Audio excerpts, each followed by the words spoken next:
Okay, so welcome to the Roundtable in the Department of Political Science, put on the age of political disruption. My name is Randall Germain. I'm going to be the facilitator of our discussion today. I want to just remind everyone that I think given the number of people that we have, that we should have in the end, that if you can keep your mics muted until the Q&A when you want to make a ask a question, that I think facilitates the recording. This roundtable really is a response to the demand by our students for questions. Certainly in my classes, and I know in many of my colleagues' classes, they really want an opportunity to discuss really what is a very kind of intriguing start to 2022. But indeed, if we go back a decade, the world has experienced in kind of unceasing, train of events of a financial crisis. We've had mass floods of migration. We've had civil wars, Syria and Ethiopia. We've had two invasions recently, Crimea and today Ukraine. We've had convoy trucks. We've had, the EU showing cracks and, Brexit. We've had nationalism run amok all over the place, including to our neighbors and maybe even here in Canada. And that's the point of the age of disruption.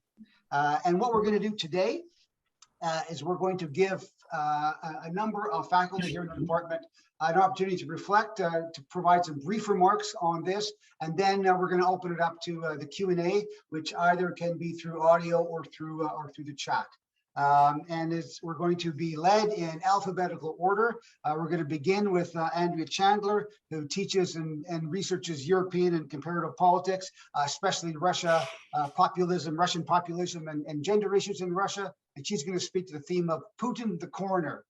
Totally intrigued by that topic. She will be followed by Marc, who teaches and researches the history of political thought in our department, and with a specialty on the Scottish Enlightenment and debates around liberalism and democracy. Melissa Haussman will follow Marc. Melissa has been teaching American and comparative politics in the department for almost as long as I have, with a special focus on reproductive rights and gender politics in America, but also comparatively. Jeremy Paltiel will follow Melissa. Jeremy has had a long career teaching Chinese and comparative politics with a special focus of late on globalization and geopolitical rivalry. He's going to be speaking to the topic of stability, how stability promotes instability in China. And I should also say Melissa's topic is Rage Against the Machine, January 6th on Capitol Hill. And Marc is going to be talking about history matters, but not how you think it might. Jeff Sahadeo, who shares his time between Juris and political science, will speak to the theme of 2022 so far, anger, vulnerability, and occupation. And Jeff teaches and researches on comparative and Russian politics and history, in particular history of nationalism and colonialism in Central Asia. Following Jeff will be Brian Schmidt, who teaches all aspects of international relations in our department, but with a special focus on realist theory and the disciplinary history of international relations. And he's going to be speaking to the theme of Ukraine and the perils of ignoring realism, again. And finally, we're going to be brought up by Conrad Wynn, who has had a long career teaching the department all aspects of Canadian politics and political institutions. And Conrad has a special expertise in political communication and public opinion. And he's going to be speaking to the theme of disruptive futures. What could our students expect? So that's me. I'm going to turn it now over to Andrea, and she'll speak for a few minutes. I will give a 2-minute point at which you should be beginning to wrap up your comments. And Andrea, over to you. Thank you, Professor Germain. So why Putin the coroner? Coroner is a medical professional who examines dead bodies. A pathologist is a doctor who may examine a dead body to determine the cause of death. But a coroner is somebody who's formally connected to law enforcement, who plays a role in determining whether somebody died as a result of foul play. So there's 3 reasons why I have started in my mind to think of Putin as a coroner. The first has to do with an episode of The Simpsons. So it's an episode called Homer's Triple Bypass. And there's a running character on The Simpsons, if you watch it, Dr. Nick Riviera, who's a notoriously incompetent doctor. So in this episode, Dr. Nick is told that the coroner's looking for him. And Dr. Nick says, the coroner, I'm so sick of that guy. And I'm so sick of that guy really is a good expression of how I feel after 22 years of teaching Russian politics with Vladimir Putin as president, and the realization that I may end my career with him still being president. So so I am just tired of the guy. I'm tired of being asked why he rides horses shirtless, why he does the things he does. So that's the first reason. The second reason is that the coroner is a metaphor for Putin, who throughout his time in power, but especially now, has been obsessed with a dead body, the Soviet Union, and has attempted to assign blame or culpability for its demise. So in his view, the Soviet Union didn't die of natural causes. Somebody nefarious interfered with it and should be brought to justice. So in this regard, Putin's diagnosis can be seen as incompetent because there was no notorious cabal that brought an end to the Soviet Union. But Putin's diagnosis becomes the definitive one because of the power of the office, the power of the coroner. And Putin in Russia is really judge, jury, and executioner. The third reason is because when leaders reach a reputation for a particular level of aggression or cruelty, they tend to get a suffix attached to their name. We have Ivan the Terrible, Vlad the Impaler, Attila the Hun. So Putin, now that he has drawn the attention of the International Criminal Court for alleged war crimes, can earn his own suffix. But unlike those other notorious individuals from history, Putin has directed his aggression from a cold, sterile room, either alone talking on Zoom or at a long, long table, distanced from others as if to avoid contamination, as if in a morgue, as if he's a coroner. So I just wanted to preface with that. But I actually kind of want to think about, the different frames that are used to frame this conflict with and Putin's role in it. And there's two frames, I think, that are quite tired. One is to blame NATO expansion for Russian insecurity and therefore Putin's behavior. That view is very ahistorical. It's Putin's own view, and it tends to completely ignore the 1990s, a context where NATO expanded because of the insecurity in Europe, owing to the conflict in the former Yugoslavia and conflict in other places where Russia had played a role. The second frame that I'd like to move away from is the personalization of Putin. I mean, despite the fact that I just use the metaphor of coroner to describe him, I think that that we just have to see him as a ruthless individual and not probe it too much. If we see him as an extreme case of a pathological leader and focus on trying to analyze his mind, we may miss systemic factors that might enable other ruthless authoritarian regimes. So what I wanted to do in just briefly in the second part of my presentation is to address what I think are these systemic causes. And I think it's just a list that I have of them, and I call them the 4 I's. And it's a bit like, what are the factors in the system that enable a ruthless individual like Putin to be responsible for this level of aggression? The first I is impunity. The idea that for Russia having a veto at the Security Council and having nuclear weapons, that enables him to have impunity, avoid accountability for his actions. A second I think, is inequality. When we have inequality of wealth, the extreme inequality in Russia, but not only in Russia, but the extreme income inequality that's been documented in the United States, that's been documented on a global scale by recently by Branko Milanovic, is that when you develop an extremely wealthy class of individuals that in effect develop impunity because of their wealth, that enables the wealthy to isolate themselves from responsibility to a larger community, whether that's their own society or global society. And this is an idea that was raised very articulately in 1971 by John Rawls, the idea that when one group develops too much wealth in comparison to others, it can lead them to feel that they're completely independent of any sense of community, any obligation to others. The third I would say, is imbalance.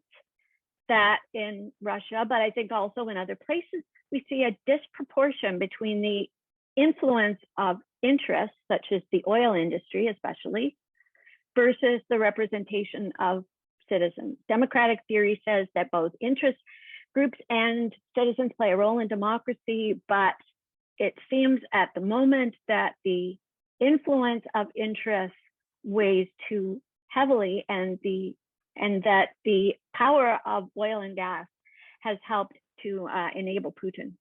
And the fourth I is information. When leaders create narratives that match the reality that they wish to see rather than the reality that actually is, and they are able to distribute these bogus narratives quickly through the use of technology. I never said that this would be a like narrow presentation, so I'm just going to briefly propose my 4 remedies to these systemic causes, which are the 4 E's, I would say: to replace impunity with equity or principle-based justice, to replace inequality with equality, and the importance, I would say, of developing some sort of global welfare state, to replace the imbalance of interests with environment. A focus on the environment would lead to policies based more on the interests of human beings than on the interests of lobbies. And finally, to replace information with evidence. So to attack disinformation, to criticize biased information, and to consider a full range of rigorous data. So those are the problems in the world, and how to fix them.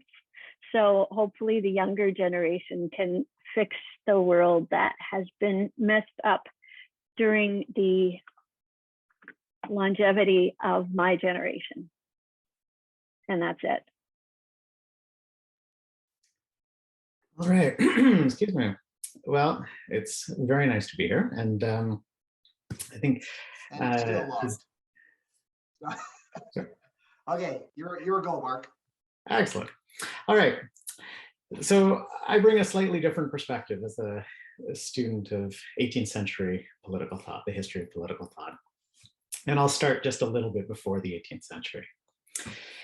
So Macbeth famously lamented that life and history are nothing but tales told by an idiot, full of sound and fury, signifying nothing. David Hume, the 18th century philosopher and historian, loathed Shakespeare, and he referred to his writings as barbarous. As was characteristic of the major thinkers of what we now call the Scottish Enlightenment, Hume thought we could discover principles of human nature at work in history. Now, this is not to say that he thought history was predictable or that it followed a rational course. Far from it, in fact. But Hume thought we were generally wrong to dismiss the actions or beliefs of others as unintelligible.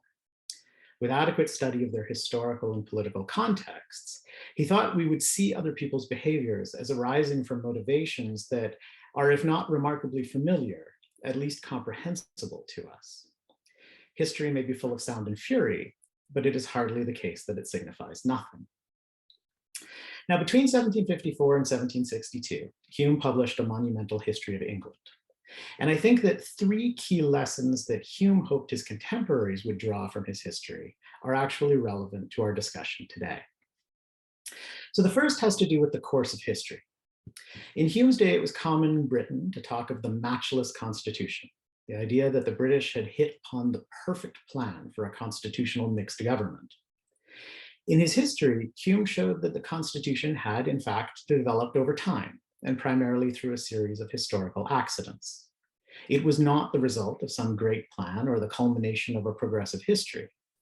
What's more, he argued that though it seemed secure to many of his contemporaries, the balance of power in Britain was in fact precarious. It was not at all inconceivable that it could be overturned. So put simply, the British were right to cherish their constitution, but wrong to crow about it. The second lesson, closely related to the first, has to do with the role of unintended consequences in history. Hume thought these were far more pervasive than was commonly imagined. For example, Magna Carta may have become a pillar of the English system of liberty, but it began as a set of concessions extracted from a weak king by a group of ambitious barons, eager to increase their own power at the expense of his. The third lesson that Hume intended for his 18th century readership was that in politics, context always matters. The Stuart kings were demonized for having perpetrated supposedly unique violations of English liberties. In fact, however, Hume showed that they had ruled very much according to the norms they inherited from Elizabeth I. The problem was not that the Stuarts had been uniquely authoritarian.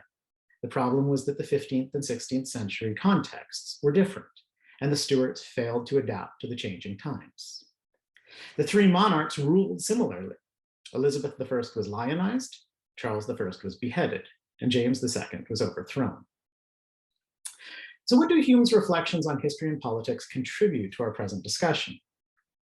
Well, over the past years and months, I've heard many people express disbelief at some of the political disruptions we've experienced or are experiencing. Whether it be in response to military conflict in Europe, the events of January the 6th of last year, or the convoy protest in Ottawa, say, the refrain has been remarkably consistent. I never thought I would see this here or again. The question is, why not? Without in any way minimizing these present disruptions, I think it's fair to say that there is nothing terribly new about invasions, the horrors of war, or violent protests. Perhaps many today might be less surprised at the present disruptions if they took greater account of the lessons Hume intended for his readers about contingency, accidents, and unintended consequences in history. To put it differently, if we view the advances that we enjoy and value today as culminations of a progressive history, or as fortified by their reasonableness, we're unlikely to pay much attention to all of the ways they can come undone. After years of provocation, especially with the expansion of NATO, war might return to a continent that appeared to have moved beyond that type of violent conflict. Protesters and pundits who recklessly undermine public trust in democratic institutions, or who relentlessly seek to delegitimize political opponents, might set in motion trains of events that undermine the very prosperity and political stability they value. On the other side of the coin, ignoring vast disparities of wealth and income in capitalist societies might lead to very unwelcome and unforeseen consequences when an accident of history, such as a global pandemic, or a changed context, brought on, for example, by structural changes to the economy, disproportionately and adversely affects specific segments of the population. Hume's perspective on history teaches us that we play a very dangerous game when we take for granted the stability of our institutions or the privileges of our own situation and ignore ways in which our economic and political systems create divisions within our society.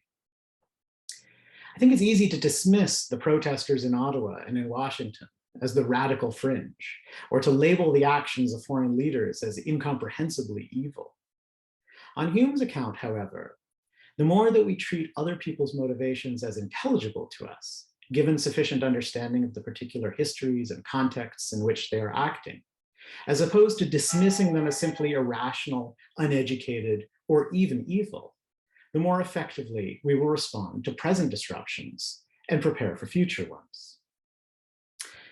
Throughout history, sound and fury have sometimes produced good in the world. Sometimes they've produced great damage, horror, and death. History matters, but on Hume's account not, because as some will say, those who are ignorant of it are doomed to repeat it. History matters because it shows us how much contexts matter. Failing to acknowledge and adapt to changing contexts can bring calamitous consequences. History, Hume thought, shows us how many of the great advances that we value are actually contingent, unintended consequences, or results of historical accidents. History is neither rational nor necessarily progressive. Advances that we value can come undone. Though Hume wrote in an 18th century context for an 18th century audience, I think we might do well to consider how his reflections on history help us to make sense of all of the sound and fury that is in our world today. Thank you. Thank you very much, Professor Hanvelt. You have set Melissa Haussman up very nicely. So I will, I guess, delete you from the speaker spotlight. And oh, Luis is doing that. Perfect. Thank you, Luis. Melissa, you have the floor, or the airwaves, or the digital platform is yours. Thank you very much, and thank you for this opportunity to participate. I have three different parts to what I'm going to talk about. The first is why I chose the title, and admittedly, it was hugely ironic. The second is looking at the January 6th riot, not as a discrete event, but as part of the arc of history. And three, of course, the role of Ukraine and Russia in American politics in both the Republican and Democratic parties. So first of all, the rage against the machine. I picked that as a supreme irony to say, which machine are these folks railing against? Which machine are they in fact connected to? And freedom from what? And what I'll be talking about will become clearer. The January 6th riot, many newspaper accounts have said this is a result of long-term disagreements in United States politics. Some people have said basically that Ukrainian elections have always been a proxy between the US and Russia. I would turn that around, and many accounts tell us that in fact US elections now have become a proxy for Ukrainian and Russian fighting. And we know this is true since we've had accounts of Russian activity in various elections since Ronald Reagan, since they didn't like Reagan, they didn't like Hillary Clinton, they don't like Joe Biden. So again, we know that now US politics has become very much a response in some fashions to those kinds of influences. Now, I know a lot of you probably know some of this data about January 6th, but again, it is a discrete event, but it's also part of the arc of history in terms of, is the United States insulated from global affairs, which of course it's not, and the role of, say, again, Russian aggrandizement and, well, basically fights within the former Russian Soviet bloc. So January 6th, as we know, the vast majority of the people involved in it were younger. They were disproportionately white and male, and disproportionately veterans, but also members of state and local police forces, which is rather disconcerting. Now, we know that they had been fed a number of lies by the then president, who was clinging on by his fingernails in terms of the steal in the election. And of course, this is going to carry us into 2022, which will be part of my third point of discussion. And we know that basically a lot of them were motivated by that rather, well, crazy notion. But we also know that Trump himself, of course, if we believe former National Security Advisor for a little while, John Bolton, that basically Trump wanted to remain in office to pull the United States out of NATO. Whether one believes that or not, I don't know. But clearly Trump had some issues he wanted to continue with, and he wanted to continue with his ongoing cozy relationship with Putin and Russia. And so again, we have to look at January 6th in that light. Now, the other thing I'll say as I segue between points 2 and 3 is that it seems that for both parties in the United States, the issue of cozy connections to Ukrainian and Russian oligarchs have been business as usual, except of course when not, such as when Russia wants to make moves on Ukraine. And so we know that both Republicans and Democrats have had very cozy relationships with oligarchs and their businesses in both Russia and Ukraine. We know that Hunter Biden was one of them. We know that a former Hillary Clinton advisor was one of them. We know that one of Trump's main advisors to his campaign, Paul Manafort, went to jail for working with oligarchs and not declaring the money. And we have a couple of really interesting examples of the Trump campaign and the Trump administration trying to cozy up to oligarchs. So in 2016, the Republican National Convention, the Platform Committee had met, and they were going to put in support for lethal defensive weapons to Ukraine. Then all of a sudden, a couple of strong-arm guys from the Trump campaign show up, and lo and behold, the 2016 Republican National Platform changes to providing as appropriate arms where necessary, but basically watering down the language. The other piece is that we know that in 2018, Congress, with a veto-proof majority, shored up the sanctions that had been passed under Obama because Congress, and this was a Republican-dominated Congress, Congress feared that Trump was going to, in fact, overturn those sanctions in his, desire to be friendly to Putin. And those sanctions also affected relatives of Putin and the oligarchs. So a Republican majority Congress passed those sanctions to continue the sanctions that had been passed under Obama. So again, business as usual. Both parties are very happy to earn money from oligarchs. They have no problem against it. But one party has been more willing, frankly, to talk tough against Putin, and the other party is not. And all one has to look at is the votes in Congress recently, where the Republicans have been voting down humanitarian assistance to Ukraine, but are very rigorously trying to put Biden into a corner and say, oh no, you have to provide more military aid, because we all know the result of that. So it's very interesting, the game they're playing. In terms of money, it's very, very interesting. Some studies have been done, including the CBC. They found the donors to both the January 6th defense teams and for the rioters, and to some of the convoy, the Freedom Convoy folks in Ottawa. And guess what? While the majority of donors actually came from the United States, the majority of money did not. But there were some United States donors, including some very rich folks, Thomas Seibel, who's a Silicon Valley entrepreneur, and Ben Pogue, who's a construction entrepreneur from Texas. So we know that some very well-heeled folks were donating to the quote unquote Freedom Convoy in Ottawa as well, which makes one wonder which freedoms and whose freedoms we're talking about here. It is also the case, from what I've seen in terms of the data hack from Give, Send, Go, that basically the majority of the money came from outside of North America. So that's an interesting piece as well. I should also mention that in terms of the second point, that of the 700 plus people charged with the riot in January, including attacks on more than 150 police officers, about 70 of them have already been adjudicated and a number have gone to prison.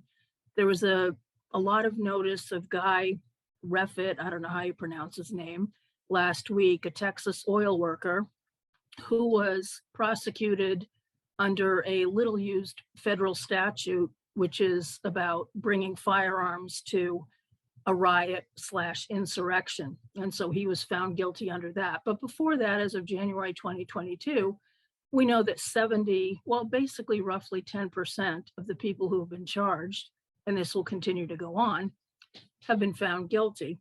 And many of them, of course, have gone to jail. The long-term effects of this, in terms of the impeachment of Trump for trying to get Zelensky to dig up dirt on Hillary and violating the 1974 Budget Impoundment and Control Act, which says that presidents don't get to repurpose money appropriated by Congress because they're not kings.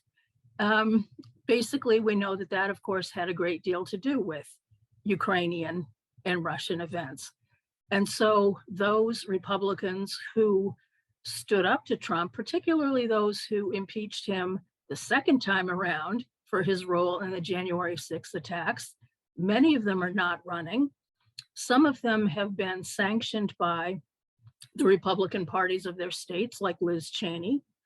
And it's also the case that Trump himself, as we know, can't stay out of the public eye and is basically running around getting involved in primaries.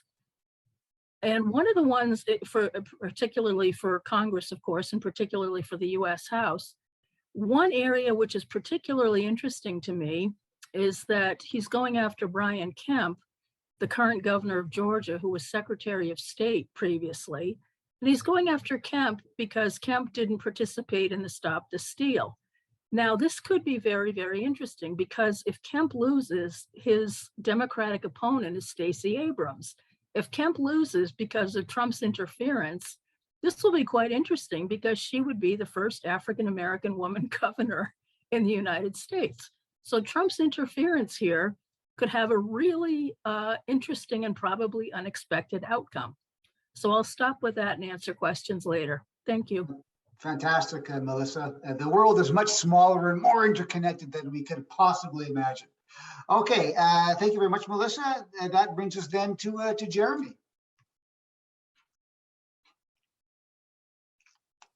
Thank you very much. First, I want to give a shout out to Randy, who almost 10 years ago now wrote in his book on the crisis of 2008 that the outcome of it would be deglobalization. And here we're seeing it. He didn't predict COVID, and he didn't predict the invasion of Ukraine, but he did predict deglobalization. I would say that regardless of how the current events unfold, we are entering probably an accelerated phase of deglobalization. Next thing I want to do is give a shout out back to Andrea Chandler. If Putin is obsessed with the corpse of the Soviet Union, his best bud, or self-declared best bud, Xi Jinping, is just as much obsessed with the corpse of the Soviet Union. Very soon after taking power, actually before even he came to power, Xi Jinping gave a long speech in which he lamented the fact that when the Soviet Union collapsed in December 1991, it collapsed without a whimper, and nobody stood up for it inside the Soviet Union. And he's been obsessed with that ever since he's taken power. And his entire project consists really of two things. One is obviously the great rejuvenation of the Chinese nation. And here what we really mean is that for Chinese and the Chinese way of thinking, China is definitionally a great power. You can't have a Chinese identity without being a great power. That's sort of intrinsic to their views of themselves in history and civilization. And he's going to revive it in his lifetime, or on his stay. The second is to inoculate the Chinese regime.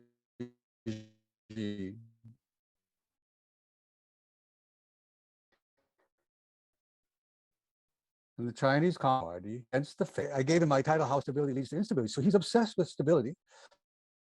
He's obsessed with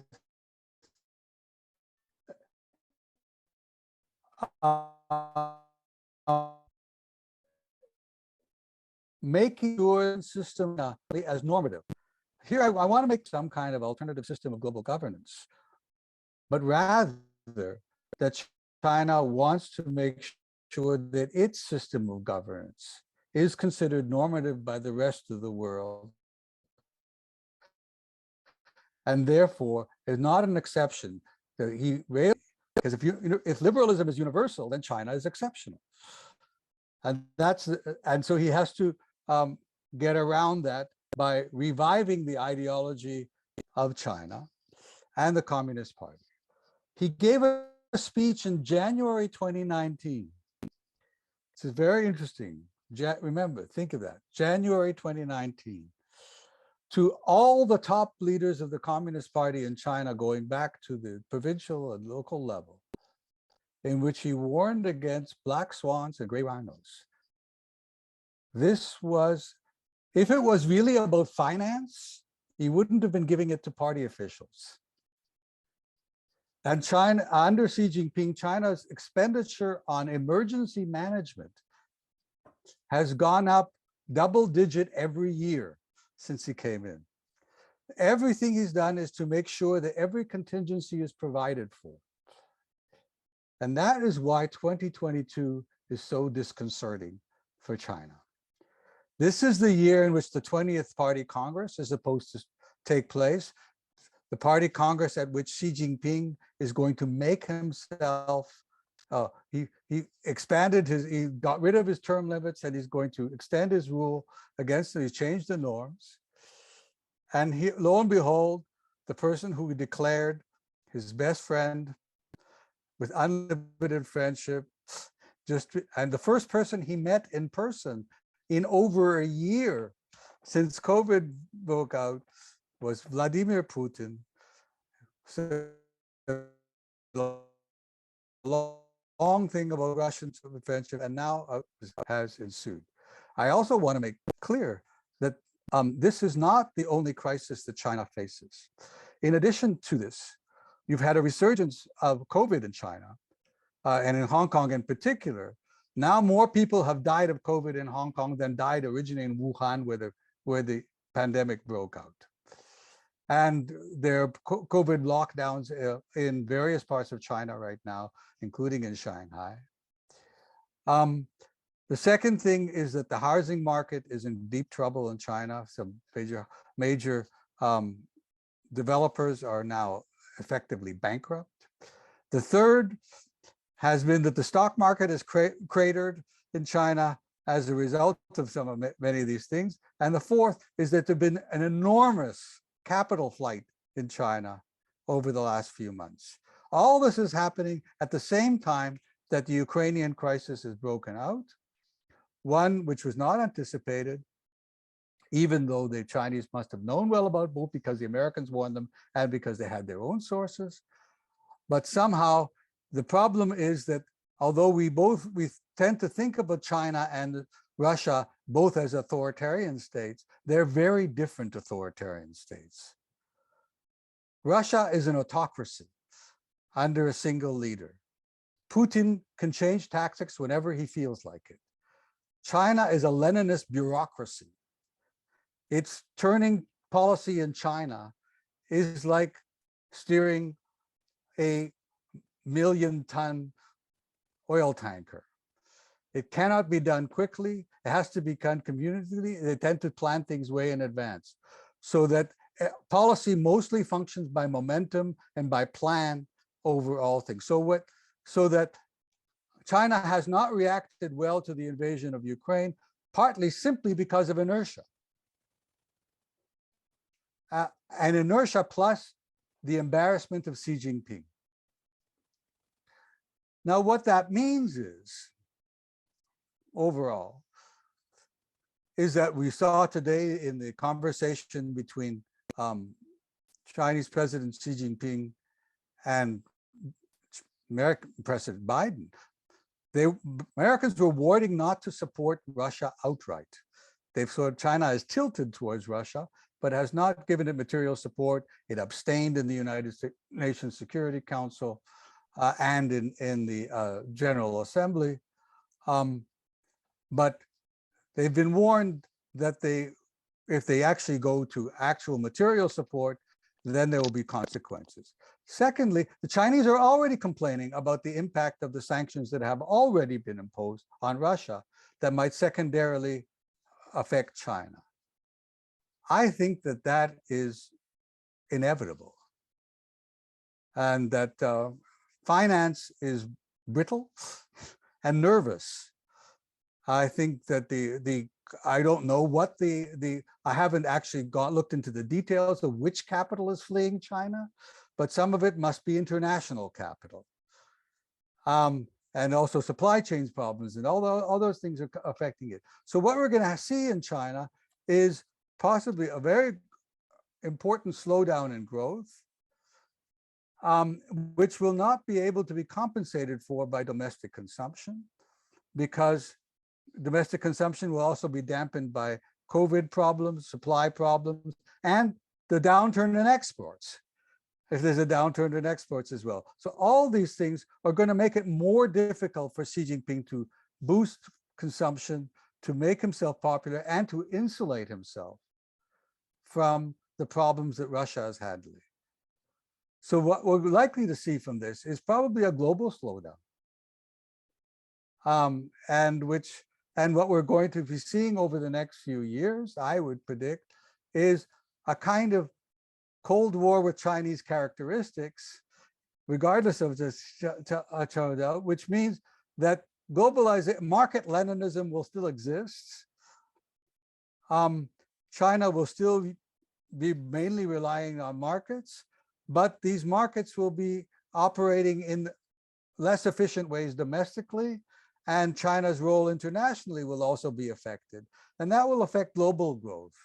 And I don't believe, by the way, that the liberal world can consolidate itself in the same way that it was during the old Cold War, where it would have open markets. I think what happens, the echoes of this deglobalization will be affecting the rest of the world as well, and capital will become less liquid everywhere. And that will be one of the main problems we will have to face in the future. And I'll stop here. I'm sure there'll be more questions about China, but I would simply say, and there'll probably some questions about Taiwan, this is not a net gain for China, regardless of how it plays out. Thank you very much, Professor Paltiel, for that. From Jeremy, we're now going to segue to Jeff Sahadeo. So Jeff, the floor is yours. Thanks, Randy. And the title of your panel was Disruption, but I do wish after these speakers that maybe I had penned a more positive speech, but it might not have been in context with the panel. So maybe we'll hopefully our Q&A will present some positive viewpoints, but I'll just go ahead and start. And thanks to you, Randy, for organizing a lot of presenters, some fascinating insights so far, and I hope to keep the ball rolling. So when the pandemic first started, our wonderful PR person from the Faculty of Public Affairs asked me to contribute something historical about the parallels to the confusion and chaos that were happening in the spring of 2020. So I said, well, I have this piece on cholera in Central Asia. I studied cholera in the 19th century. But I said, given that it tore apart society and produced a large-scale fatal riot, I didn't know if that's really what people wanted to hear. If you remember spring 2020, we had no idea what the hell was going on, no idea where we were going to go, and we thought we didn't want to freak people out too much. So she agreed, and I ended up writing about the end of the Soviet Union, as did Andrea, which also has some resonance in 2022, as Andrea has been talking about. But in the end, I think maybe I should have written a little bit more about how highly infectious and deadly diseases play critical roles in society and history. I don't intend to be monocausal here, and Marc has laid out a nice way to think about context and contingency in a variety of ways, but I would argue that without the pandemic, we would not see a lot of the disruption that we're seeing now, or at least not in the ways that we're seeing it. Disease throughout history, the history of medicine, and this can go to the most advanced to the least advanced country, they rip at existing weak threads in society and they tear new ones. They test social orders to the brink. Reactions to disease, the context that surrounds disease-ridden societies can easily produce violence and upend social and political orders.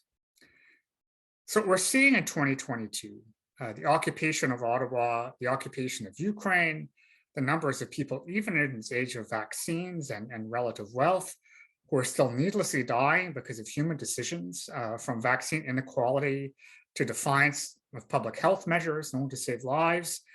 And this includes in Russia, where we would estimate that maybe 1 million people have died in a country that demographically suffers. And we can think about how that might have influenced Putin's thinking in terms of need to invade another nearby Slavic country with a large Russian-speaking population.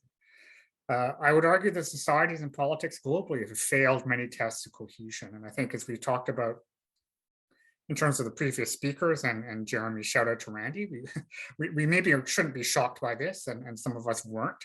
But still, when you see ourselves tested to the brink and you understand how it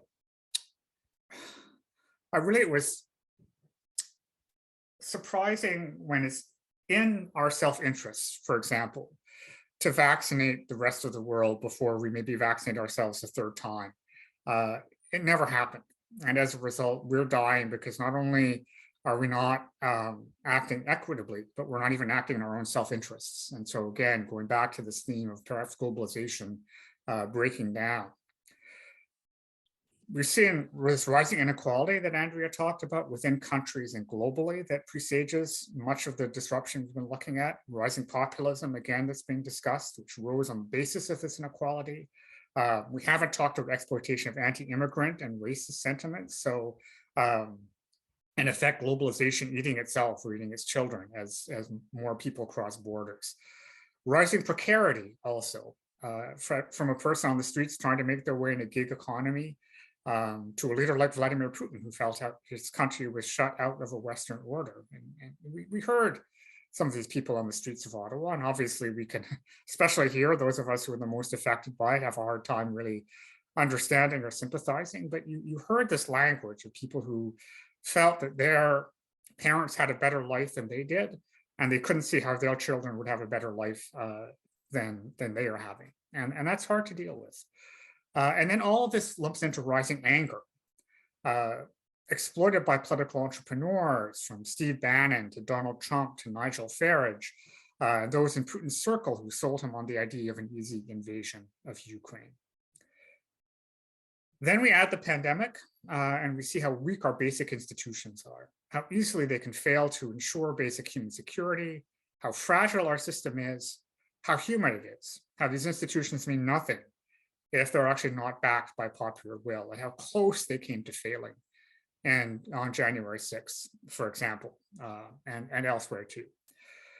I and pretty much all of us who have lived our lives in North America and Western Europe have really known peace and stability and prosperity for 2 generations now.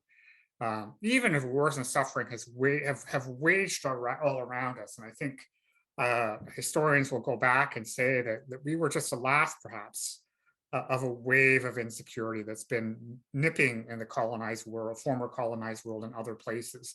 The result sometimes of our decisions to hoard wealth in these cores, and made clearer during the pandemic, again, with vaccine inequality. And now we're facing the same consequences that less fortunate people have. So we have to deal with that in a global and a historical context, I think. And then you add a disease that knew no borders and knew no boundaries. And we've chosen to respond to that by reinforcing our borders and our boundaries. And all the consequences that come of that have led to a uncomfortable beginning to 2022, and then we'll see where it goes from there. So thanks to everyone, and look forward to the questions. Thank you very much, Jeff. You you get the prize so far for coming in 5 seconds ahead of the buzzer.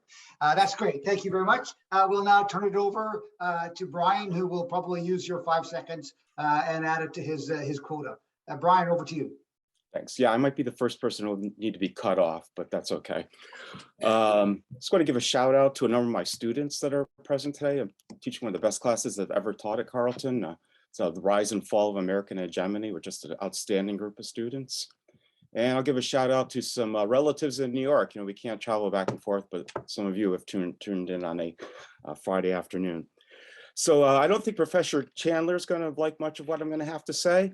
But I think Marc, Professor Hanvelt will probably like a lot of what I'm going to say, because in certain ways, it's not really a big surprise of what's happening right now.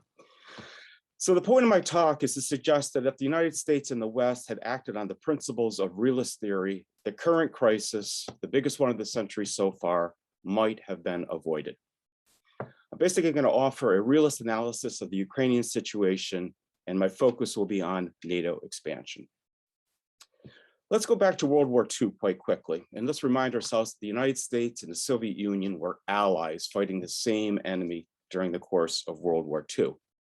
The Soviet Union, of course, did the bulk of the fighting after the Nazis invaded Russia on June 1941 on Operation Barbarossa. This is the second time that Russia had been invaded by Germany, going from east into Russia. And historians estimate that close to 25 million Russians lost their life in World War II, 25 million. And we get to the Cold War, right? And one of the big puzzles of the Cold War, and how did the United States and the Soviet Union, who were allies, go from the most bitter rivals in a Cold War for 45 plus years? The orthodox explanation, the one that Americans like, is that Russia, of course, is to blame for the Cold War, right? They didn't leave Eastern Europe, they didn't allow elections to be held, and communism was inherently expansionistic, and if we weren't careful, it would take over the United States and Canada. Another explanation for the Cold War is the revisionist school, which arose in the context of the Vietnam War, and basically has the insight, it takes two to tango. So the United States is not so innocent in the cause of the Cold War, and the argument here is that the United States completely ignored the Soviet Union's legitimate security concerns after being invaded again twice in 25 years by Germany. That it wanted a buffer state, needed a buffer state, and that was the strategic interest of the Soviet Union that we ignored. And we could also say who was expansionistic. The revisionists would say, well, the United States was also pushing global capitalism, and that was inherently expansionistic. In some ways, the Soviet threat in the beginning was more economic than it actually was a security threat. Then we come to the end of the Cold War, 1990, 91, whatever your favorite date is. And I offer this very complicated formula, 2 minus 1 equals 1. The Soviet Union went out of business, it imploded, and we were left with what was called the unipolar moment, right? Russia was no longer a superpower, it lost its empire, economic conditions were extremely bleak in Russia, life expectancy actually declined, alcoholism, et cetera, et cetera. The United States emerges as Godzilla, the strongest power on earth, and it makes the decision to spearhead this liberal project of making the entire world a democracy and linking everybody into a liberal international order with a set of core institutions for all. So just keep that in mind. So before I turn to Ukraine and NATO expansion, I'm going to point out to one article that was written by John Mersheimer, a person who is informing some of my own analysis here, in 1993 in Foreign Affairs. And this article was called "The Case for a Ukrainian Deterrent." Some of you might recall that when the Soviet Union imploded and went out of business, many other countries were left with an alarming number of nuclear weapons. And most analysts, especially from the West, were very happy that everybody returned their nuclear weapons to Russia. That was great. But this was not the assessment of many realists, especially Mersheimer, who argued that making Ukraine a non-nuclear state was a big mistake. Argument is that nuclear weapons would have actually helped maintain a peace between Russia and Ukraine, which I'm not an expert, but I know there's been bad blood between these two bodies for a long, long period of time. And if it had worked between the United States and the Soviet Union, why would it not work between Ukraine and Russia? Also, if Ukraine possessed nuclear weapons, it would have basically made it much more difficult for a conventional war, and also for the possibility of nuclear blackmail. Ukraine do this, otherwise going to nuke you. And since 1993, we certainly have learned that countries with nuclear weapons don't get invaded. Thus, Iran's quest for a nuclear bomb. Okay, let's get to NATO expansion. So the North Atlantic Treaty Organization, this is dear to the United States and Canada because we were original members, an alliance formed in 1949 as a bulwark against the Soviet Union. When the Cold War came to an end, there were 12 members of NATO. The United States, beginning with Bill Clinton and his project of enlargement engagement, made the decision to start increasing the number of states that were members of NATO. And if we follow this history, it's all gone eastward to the point of Ukraine on the very border of Russia. Now, prior to this decision of Bill Clinton in 1999, George F. Kennan, probably one of the most esteemed American statesmen and a realist academic, published an article in the New York Times.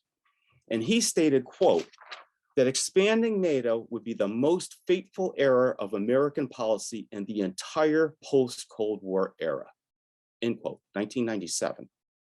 He argued that it was completely unnecessary and, quote, such a decision may be expected to inflame the nationalistic, anti-Western, and militaristic tendencies in Russian opinion. And he also said that despite us saying, don't worry about this alliance, it's all for peace, that Russia would never buy that argument. Okay, so we kept the ball rolling. And in 2004, we added more states: Bulgaria, Estonia, Latvia, Lithuania, Romania, Slovakia, and Slovenia. 2009, Albania and Croatia. The newest members, Montenegro in 2017 and North Macedonia in March 2020. And as of 2022, the beginning of this year, NATO officially recognized 3 countries who had aspirations to join NATO: Ukraine, Georgia, and Bosnia and Herzegovina.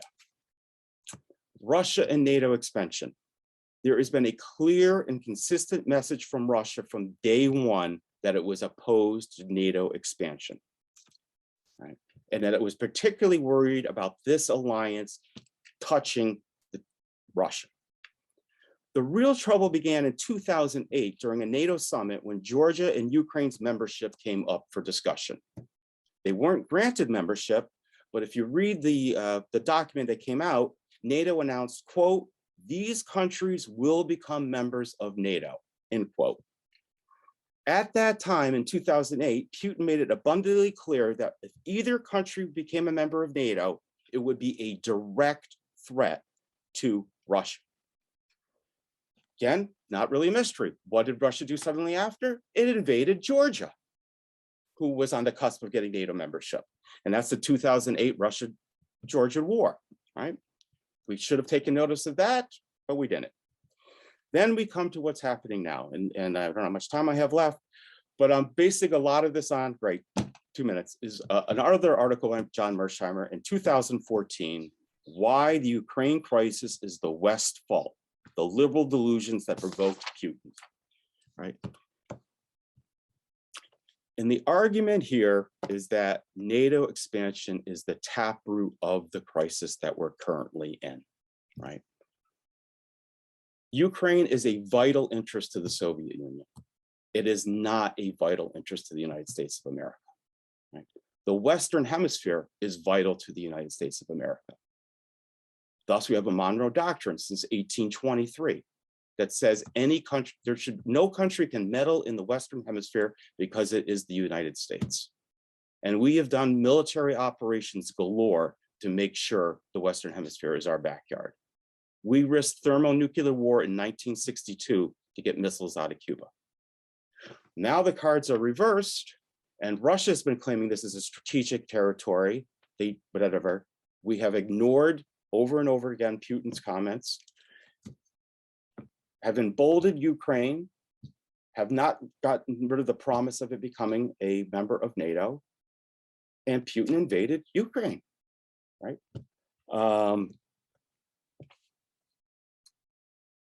Just imagine this. Okay, I'm almost out of time. A foreign power wants to make an alliance with Canada or the or Mexico. Does anybody think or have any question of what the reaction of the United States of America would be to that scenario? Right? I would argue it would not be much different than what Putin is doing right now. And if you even look at the peace treaty that's trying to be negotiated, the first two things he says is neutrality for Ukraine and a pledge to never become a member of NATO. So careful diplomacy, the give and take, the recognition that other countries have strategic interest might have resulted in there not being a war. And even worse, we're now worried about a third world war and the possibility of using nuclear weapons. I have lots more to say, but I will now leave it to my next colleague, and thank you very much. Thank you very much, Brian. You may get a question in the Q&A, which will allow you to further expand on your thoughts. Thank you very much. Last but not least, we're going to give a couple of final minutes to Conrad, who will talk about the disrupted futures of our students, or something to that effect. Conrad, over to you. Okay, can you hear me? Yes, okay, great. Thank you. Okay, so the title is Disruptions and Counter Disruptions Affecting Students, Universities, and Governments. So I'll start with students first, the disruptions and the counter disruptions. Polling just released within a few hours by Maru shows that young adults report higher life challenges than in the past because of the pandemic, even if challenges are lower among adults 35 and or under 35 years old than those over 35. Nonetheless, 40% of young adults report being near a mental health breaking point. 59% of young adults worry about the health of family members. 53% worry about their own psychological or economic futures. 32% report needing mental health assistance, but can't get it. With percentages of worse mental health than in the past, slightly higher among the well-educated and among Ontarians. So these preceding findings may have implications for our students. And then completed this morning, there was a tiny sample poll of students in my two classes that might also have implications. The tiny sample polling revealed a special desire among students for courses to emphasize money corruption in government, fake information or fake communication, and skills that would increase university graduates' prospects for good jobs. And the same tiny sample revealed that students' greatest life challenges affecting their education, affecting their ability to work in their courses, are personal health, limited time available for studying, and the risk of nuclear war, plus uncontrolled inflation. Now, turning now to counter strategies. One counter strategy is for higher university investment in health services deemed valuable by students, plus frequently publicly released results from ongoing surveys of students on the stresses they experience and on their perception of university health services. A second type of counter strategy is for polling, course improvements, and PR initiatives that faculty and students in the political science department could undertake for their joint benefits. And that's the subject of a separate forthcoming report that I'm going to do. So the second issue is, of the three, is universities. Past national survey research shows lower public enthusiasm for funding universities than for funding hospitals, healthcare, and some other areas of government spending. Given the record debt by global standards, I mean, Ontario has the biggest debt of any subnational government, and the high debt of other Canadian governments, a reasonable prediction is long-term real reductions in university funding. Debt, inflation, and the Ukraine invasion are becoming major disruptions to the modern welfare state. This is especially so given that the anticipated and actual Russian invasion of Ukraine has been prompting Western governments to greatly increase military spending. So more on military, not so easily available funds for other things. Now, turning to counter strategies, I'm not sure that the Carleton Political Science Department can do much to protect universities against financial decline, but I am confident that the department can be enormously successful for its own benefit. And that's the subject of another report that I'll prepare for sharing. And then thirdly, governments.